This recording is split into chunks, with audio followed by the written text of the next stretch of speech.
How many of you have had a chance to talk with Jessica Steinberg anytime along the last couple of days? All right, now if you haven't, and honestly, I haven't had much of a chance to talk with her since the summit started, but I've been watching her across the room. Jessica Steinberg is 17 years old, and as I watch her, and I observe and I look at her and I see her interacting and I have conversations with her, there's a presence to this young woman that's really very unusual and really quite extraordinary.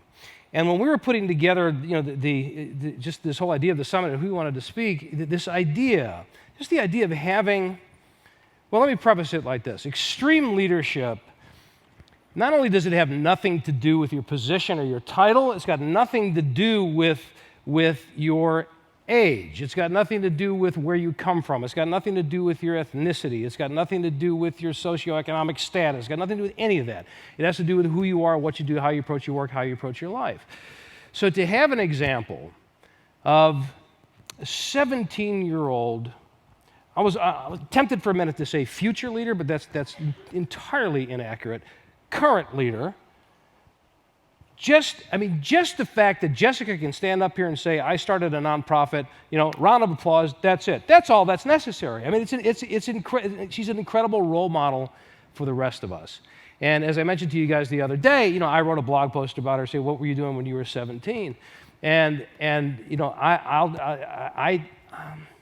was playing guitar, basically, and that was it. That was it. I wasn't thinking about changing the world. I wasn't thinking about how to bring joy and love and happiness and cheer and optimism to people that live in challenged parts of the world. And that is what Jessica Steinberg does. Let's just get a little taste of what she's all about. All right. Before I start, Steve, thank you so much for that beautiful introduction. It sounds just like my mom wrote it for you. Amazing, beautiful.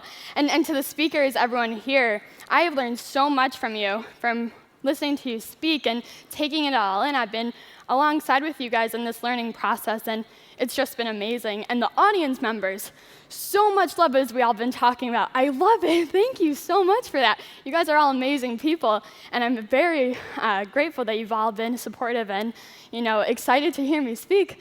So with that said, I guess I'll start. Okay, so when I was 14 years old, I founded my own nonprofit called Giveable Giggles.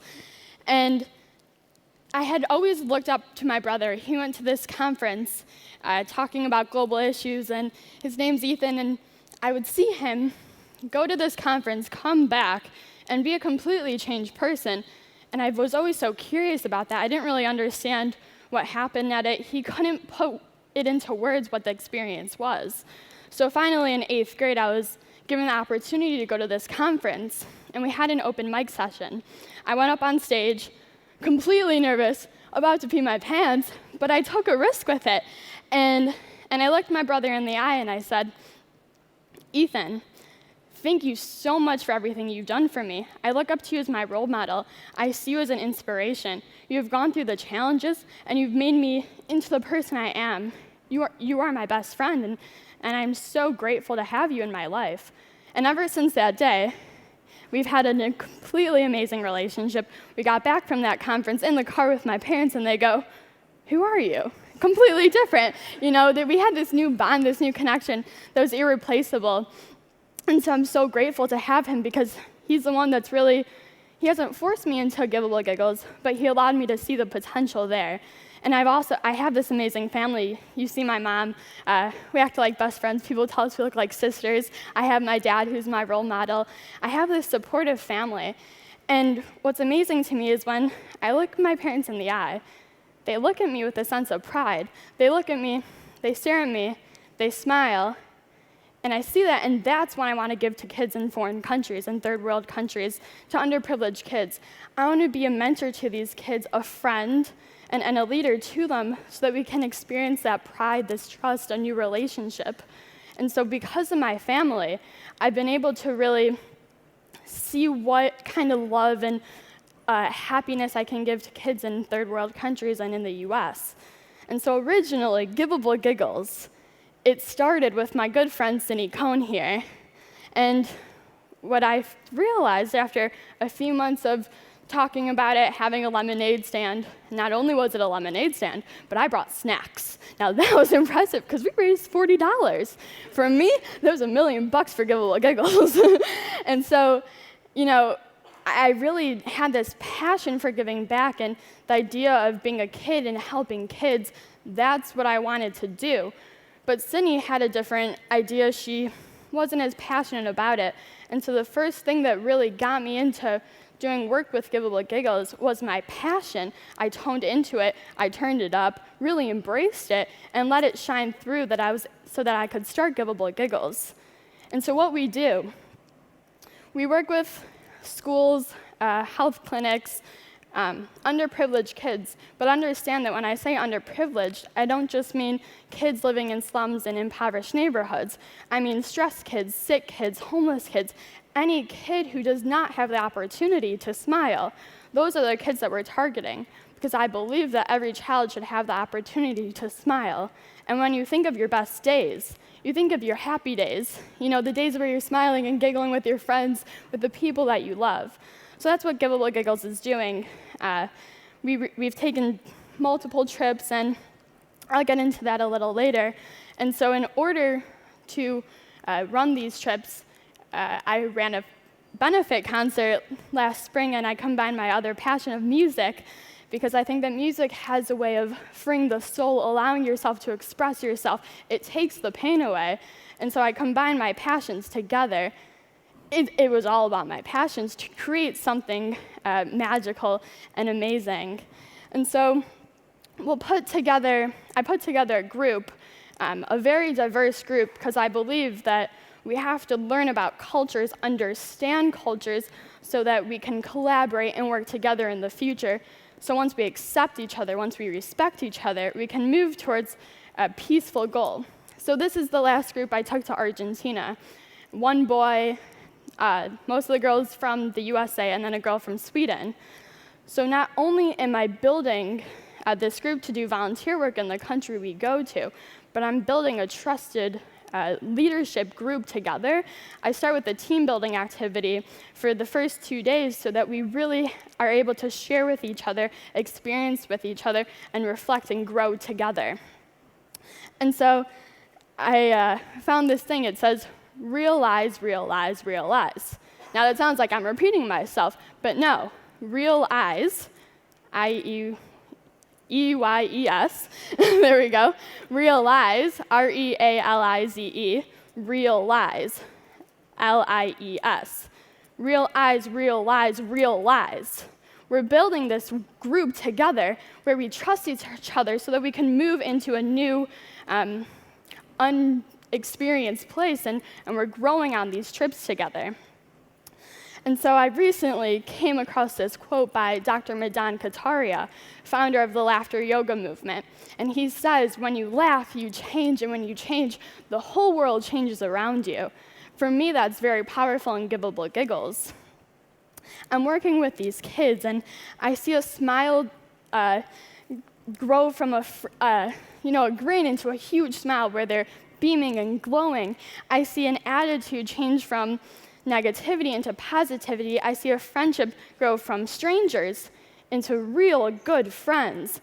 And so we're doing this through laughing, through giggling together. And so I want to invite you guys to share a giggle with me right now. So stand up. We're going to do a gradual laugh. So I'll start it off.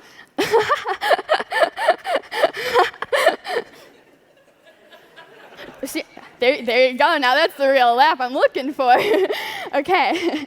And so what Giveable Giggles has done, for me, I really experienced it through when I was a kid. I'm a kid, so I have this new outlook on the world. It's fresh to me, and I'm going out and experiencing for the first time. I'm curious, and I want to go out and wonder, see what else is out there in the world. I want to take a risk. I'm not afraid to take a risk. There's all these features of a kid that I have used to start Giveable Giggles. And so I want you guys to think back to when you took your senior picture, because I just took my senior picture. So close your eyes. Imagine that day where you got your hair all done, your nice outfit for the girls put on, loads of makeup, And if you can't picture your senior picture, for those of you who have kids, imagine your little girls playing with Barbie dolls, creating dances to Britney Spears and dressing up in costumes, not embarrassed to, show it to you. Think of your boys playing with action figures and, wrestling each other. So think back to when you were a kid, when you were free and an individual, where you haven't really grown into society. And I want you to use that visual image right now in the activity. So you can open your eyes. And what I want you to do is, there is a card on your seat. It has one word on it. What I want you to do is, in the Givable Giggles way, laugh it out. Take a risk with it. Be a kid. And think about that when you're laughing, you're changing. So we're all going to laugh together, and we're going to change the world. And as Steve says, both the capital W and the lowercase w. So have fun with it and really experience. Take a risk.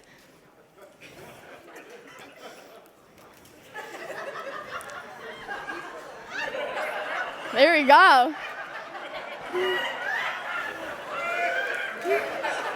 Okay. Awesome. Okay. Simmer down, my children. Simmer down. Please, come on. Great. Okay. So, let me ask you all a question. How many of you just took a risk, that you really challenged yourself and you took a risk? Raise your hand. Awesome. Pat yourself on the back. For those of you who didn't take a risk, who didn't let go of what was holding you back, I want to ask you and challenge yourself to think about, is that what's holding you back in your personal life and with your business and your friends? What is it that you're not allowing yourself to take a risk and really challenge yourself? And let's see, these are some nice little cute pictures of some children giggling. Okay.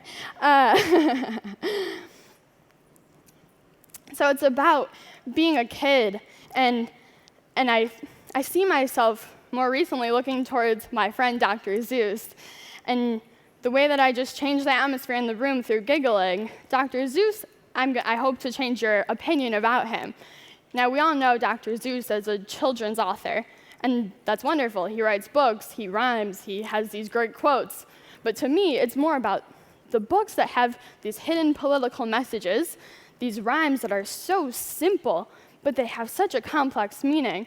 Dr. Zeus, to me, he's able to touch into education. And I like to say that education is the foundation of a peaceful world.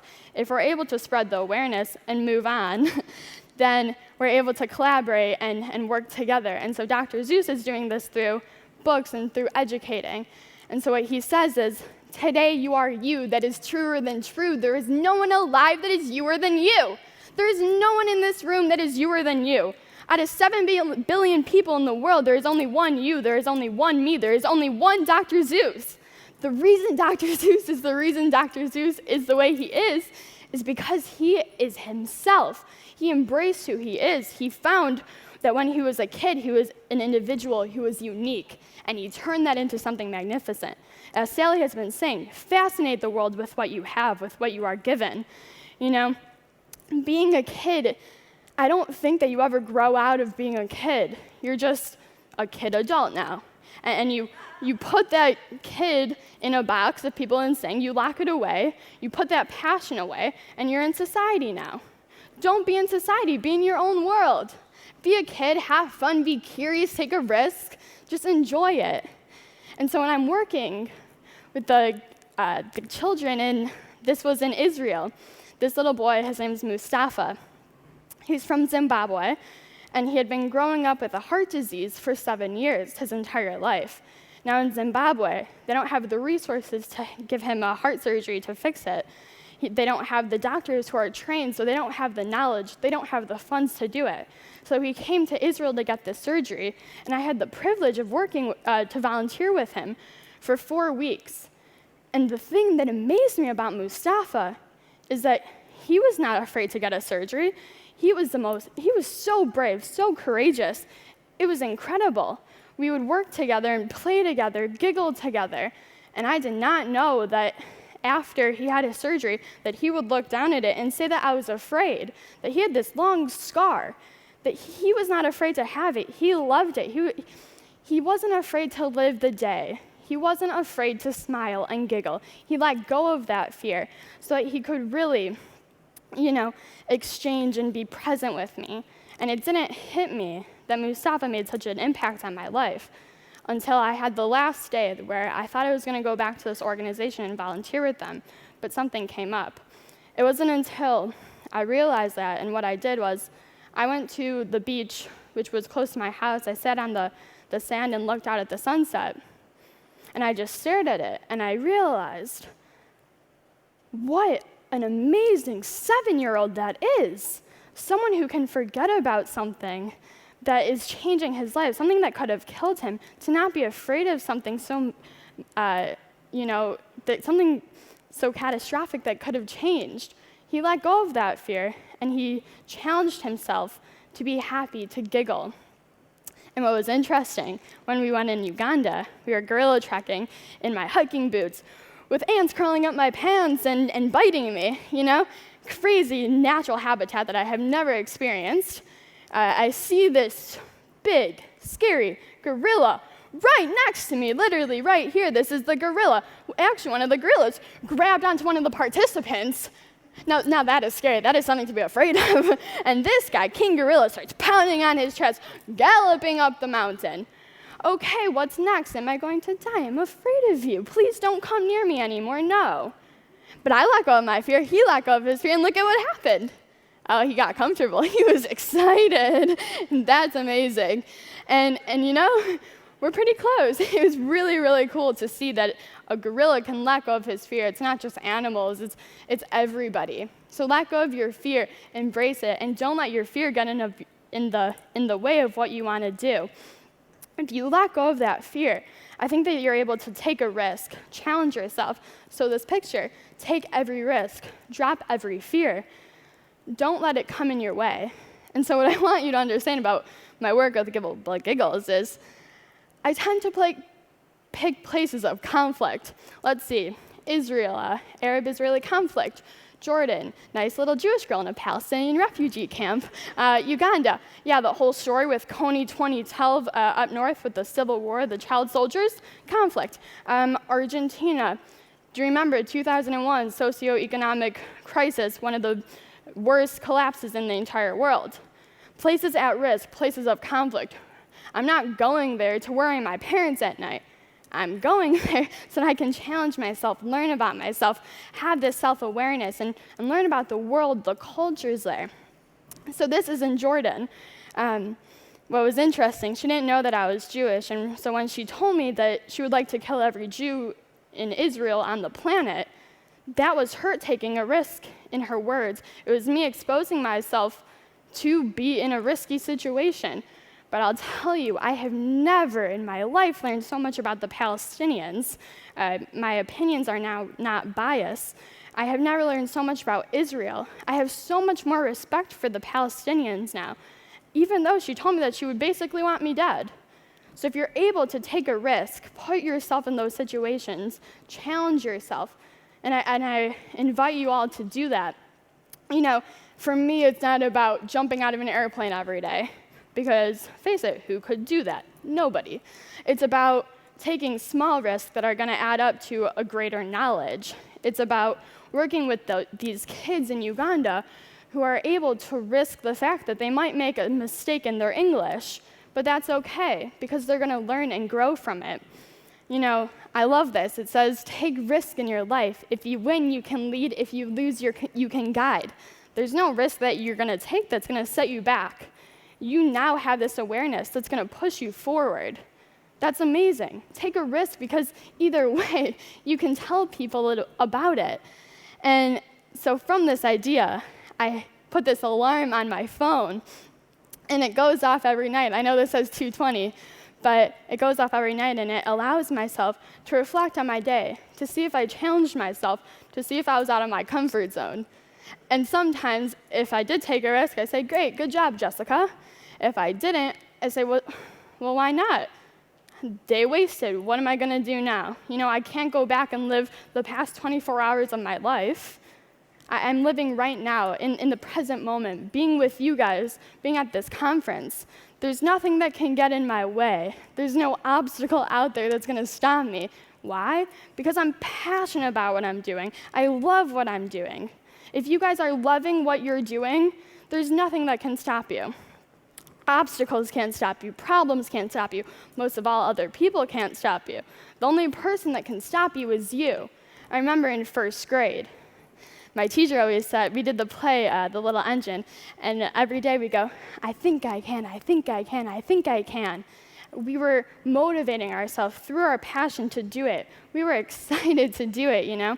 There's no obstacle that's going to come in your way as long as you're passionate about it. Now, this is a story, but I'm going to skip it for time. There's sometimes when you reach a point where you're at an obstacle, and I've reached this many times, filing for the 501c3 this year, you know, I have come across many challenges, but I haven't let that get in my way because I'm passionate in it. I love what I'm doing, and it was the decision to not stop. If I wanted to stop, this would be the road to failure. It would end here. I don't want that to happen. I got myself back up. I turned to the other road to go to success. And so I think that failure, it's not in falling down, but in the decision to get back up.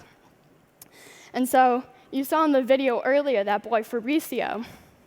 So what we were doing, it was a birthday party. And we filled up a box of balloons, put 2 pieces of candy in it, and we were going to have kids on both sides popping the balloon. Simple game, you would think that kids would understand. Of course, didn't go as planned. We go in, and these gangsters come in from the slums, walk in and go, balloons, nice, candy, okay. Pop, pop, pop, pop, pop, pop, pop. Great, my game is gone. What am I going to do now? And I sat and I thought, and I was like, okay, no birthday party, no, yes, we have cake. That's going to be an awful birthday party. So what I did, I saw Fabricio in the corner. I didn't know that it was his actual birthday that day. And we had a balloon, and I found a balloon on the table, and we picked it up. I thought back to my inner kid about what I was doing with balloons at the age of 5. And what was I doing? We were doing farting noises. You know, you blow up a balloon, you open it up, and it's farts. So for a good 20 minutes, what did Fabricio and I do? We farted. It was hilarious. It was great. Now, Fabricio and I are running around the town. Fabricio's going under the tables. I don't fit under the tables, so I'd go out and catch him right here, you know? Oh, another thing was, I was dressed up as a clown, as you can see. When I was a little girl, I was afraid of clowns. So putting myself in the outfit as a clown, that is a risk. That is something scary. And the kids in the slums, they haven't really been exposed to what a clown is. So for them to see this crazy, insane girl dressed up in this outfit, that's scary to them. And so I broke the ice with them through farting noises. And it was wonderful. I've never seen Fabricio laugh so hard in his life. His smile, you look at him and you see this smile that just travels across the room. There's this energy beaming from him. And that's what I'm trying to do with Giveable Giggles. You know, when we went to Iguazu Falls, for those of you who don't know, it is Niagara Falls on steroids. You go there and you see the most magnificent thing that you can't even comprehend. So we took an hour and a 45-minute plane ride up there, or it could have been a 17-hour bus drive. So you know it's quite the hike to get there. And what we did, we had to get on a train as if we were in Disney World, you know, putting our arms out, waving to the people on the side, seeing Iguazu River right there. We finally get to where we thought the falls were, and there's this bridge going, I don't know, maybe about a mile down. And for a place that has a lot of tourism, you would think they would build a bridge that is sturdy. No, I walk on the bridge. I think I'm going to fall into the river and have to swim my way out. And, you know, that was a risk alone. But when we finally arrived at Devil's Throat, I could tell I was getting close when I saw the mist in the air, when my hair started to puff up, when the air was so fresh that I haven't, you know, experienced something like that in a really long time because of all the pollution. This was the closest I had been to nature in probably 5 or 6 years. And so when I stopped and I saw a devil's throat, it is a devil's throat. It's crushing water. The speed that I can't even imagine, the colors so vibrant, the rainbow overhead. It was incredible. The red were like roses, the orange was like the fruit, green like the most richest, healthiest grass you can see, blue like, water in the Mediterranean Sea. So vibrant, so vivid, so amazing. And then I thought, and I looked at that rainbow, and I said, well, there's rain here. There's mist in the air. You need rain to have a rainbow. Yeah, that's simple, but what does that really mean to me? I was thinking about it, and I kept thinking about it, and I blogged about it. And what I realized was you need to have those failures. You need to have those bad days. Because in order to have those bad days, you're going to create something amazing. You're going to learn from your mistakes. You can't just have a success all the time. You can't be perfect all the time. In order to create something irreplaceable, like this rainbow at Iguazu Falls, you have to have both combined. And so for me, failure, success, it's not about just always being in the right direction. It's about failing, about taking mistakes, and it's not about doing great things all the time to make a little impact. It's about doing small things together that makes a huge difference. And that's the kind of work that I'm trying to do as well with Giveable Giggles. Let me ask you all a question. When was the last time you went outside of your house, you stopped and you stared at a tree and you saw that bird right there? Anybody? That is the most simple thing out there. Nature, it's given to us. When was the last time you stopped and stared at a sunset? Anybody? Yeah? Good. Sunsets are my favorite. And, it's the simple things that really matter, the simple things, the small things that count. It amazes me when I go into these third world countries and I see children who are victims of HIV/AIDS, and that they're able to go to school and do a day of work with me to giggle and laugh. And it challenges me to think, what can I do? What can you do if those kids can do that? If kids in Argentina in the Villas, which are the slums, if they're able to come out after a day of sleeping on the ground, not having showered for 3 weeks, having a blood scar right here that needs to be checked out by a health clinic, if they're able to still come out with me and build a park, get really down into the dirt and make a difference in their community, what can you do? It's the simple things that we take advantage, that I have been taking advantage of. And so what I wanted to do is spread the giggles, spread the smiles. We all have a smile if you just access it. I've realized that if I see someone in the hallway at school who looks down, I look at them and I just share a smile with them, and I automatically see that there's a change in their eyes, there's a change in their energy, and a smile can go a long way. It's a universal language. I don't need to know how to speak Spanish, Chinese, German, whatever language, because I have a smile, because I have a giggle. And so, as my good friend Dr. Zeus also says, teeth are always in style. They're never going to go out of style. What we like to do is have those teeth be in style, have a smile, and have the kids giggle through that smile. So next time you're out and you see somebody who doesn't look like they're in a good place, smile to them, ask them how they are, do something small that really is going to make a big difference in that day. And I've realized that it's every minute that really, really counts. I studied abroad in Israel sophomore year, and there was this day that we were on a field trip, and there was someone in town in Israel that I care a lot about. And I went along my day, and we got this weird call from my teachers told us. He said that there was a bus bombing in Jerusalem, and you would think that's pretty common in Israel. There's a bunch of terrorist attacks. But then an hour later, there was another call that there was a rocket shot up from Gaza into a neighboring town, Beersheba. And I didn't really think anything of it. I had to do my homework for the night, so it was fine. But then what I thought about, the night before, I had to talk to this person that was in Israel, And I remembered he told me he had a meeting in Jerusalem and in Beersheba. And so the two places that had been attacked by a terrorist, this person was there. His life could have been taken. I had no idea. The problem was that I had called him for 30 minutes, for 3 hours straight, and I had no response. Are you kidding me? You weren't going to pick up your phone? I had been worried sick. Honestly, the thoughts that were going through my head were the worst possible situation because I didn't know what happened. I didn't know what I was going to do. If I didn't have another day with this person, I had been away for a month and a half, and he's the person that I look to for advice. He's my role model. He's my guider. So how could a terrorist take his life away? And so finally, before I went to bed, I got a call from my dad. And my dad said, "How was your day?" I go, "Are you kidding me, Dad? Do you know how long I've been worrying about you? Do you know that I thought you were dead?" He said, "What are you talking about?" I said, "I've been calling you for 30 minutes straight, Dad. There was a bombing in Jerusalem. There was a bombing in Beersheba."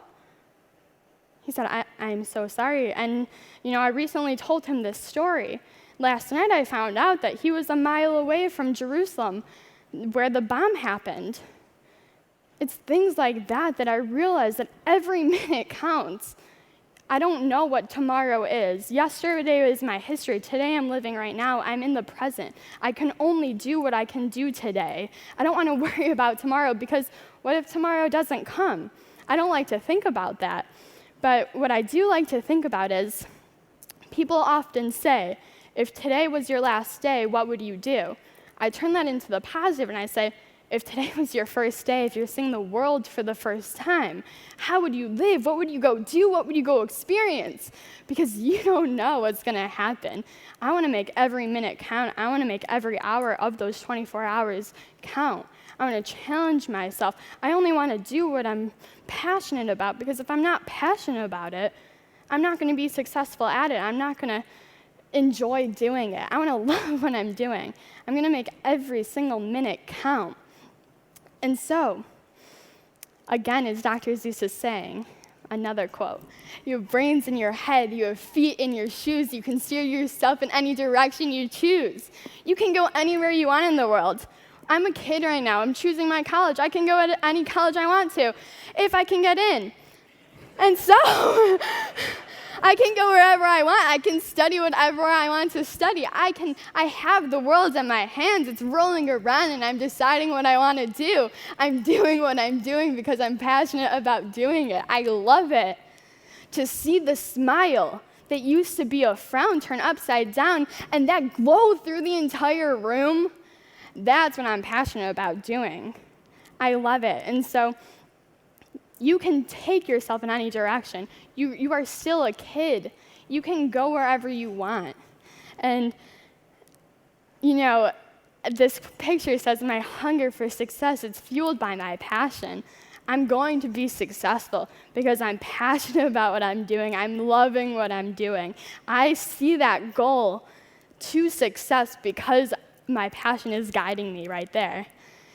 And so when we leave the kids that we work with in the communities, there was this girl, Adina, that had really made me think about this. We had been working with her for a week, and we were building a park with her. And what was amazing was the last day, there was these two girls. They told us that they were cousins. Sitting on the staircase, the boys were playing football, not American football, soccer, another universal language, it's great. So we have these two girls just talking to me. There's these little boys sitting on a curb telling us a story in Spanish that we kind of picked up on. It was about zombies and this devil spirit that had lived within this community where we were dumping all the garbage. And so that's why when we were cleaning up this park, they were afraid to go in there. And so we were really excited to have the last day with them and see what they thought. And so I realized, I looked at my watch and I saw that we only had 5 minutes left with them. And I don't think that I didn't think I made an impact yet. I knew that we had built great relationships with them. We had done great work on the park. But what had I really left there? And it wasn't until we started putting the supplies in the van to leave, that the girls came up to me and they said, "Can I ask you a question?" And this is all in Spanish, my broken Spanish, which I slowly learned to understand. And they said, "Let me ask you a question. How do you say, 'we'll miss you a lot' in English?" And I looked at them and I said, okay, I didn't understand. I had no idea what was going on.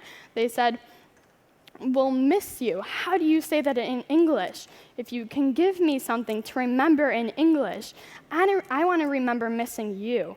I want to remember those memories when we laughed together, when we played around in the dirt together, when you were telling me and you were asking me what I want to be when I grow up. I want to think about those days." And that's when it really hit me. And so this girl, Adina, we were all packed in the van, and I said, "No, we're not leaving yet. There's no way I'm leaving until we say goodbye to Adina." We had been looking everywhere for her. I don't know where she went. And she comes back, she's running, sprinting, and we said, Adina, come here, we have to leave." And she didn't break down in tears, but she broke down. You could tell that her heart was sinking. I looked at her, she was crushed in her eyes. We had built such an amazing relationship with her that she had never expected to build with us. And that was just incredible. That's what I love to see with these kids and the volunteers that we're working with. And so the two little girls, they came up to me next to Adina and they said, "But no, I don't want you to leave yet. You haven't gone to my casa. You have not. I need to show you my home. You are now part of my family. You are who I am because thank you for spreading these laughs. Thank you. And have a safe journey home." So we took the van out. And as we're going, I love it. We were taking the van, and the girls, they came up to the window making hearts with us, and we're driving away, and they start chasing us. And I'll never forget that. You know, Adina, there's so much passion there. To see the change in her world, to see the change in her life just in a week. We made every minute count with her that we were there because we took risks. We let go of our fear. I pretended like I was a little kid, like a toddler, to be on their level, you know? And that was just amazing for me. And so this is the type of work that Giveable Giggles is doing, what I love to do. And the last few words by Dr. Seuss. "You're on your own, you know what you know, and you are the one who will decide where to go." Take that, take Dr. Seuss. Don't be afraid to be a kid. It's great, I love it. You should love it too. Remember those days when you were playing and nothing mattered? There were no consequences.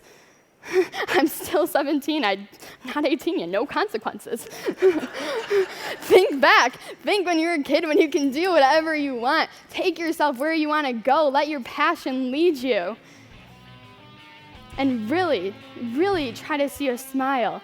Let that positivity guide you, as Brian has been saying, you know. Be excited, have that energy, love what you're doing, and prove to yourself that you're doing it because you're passionate about doing it.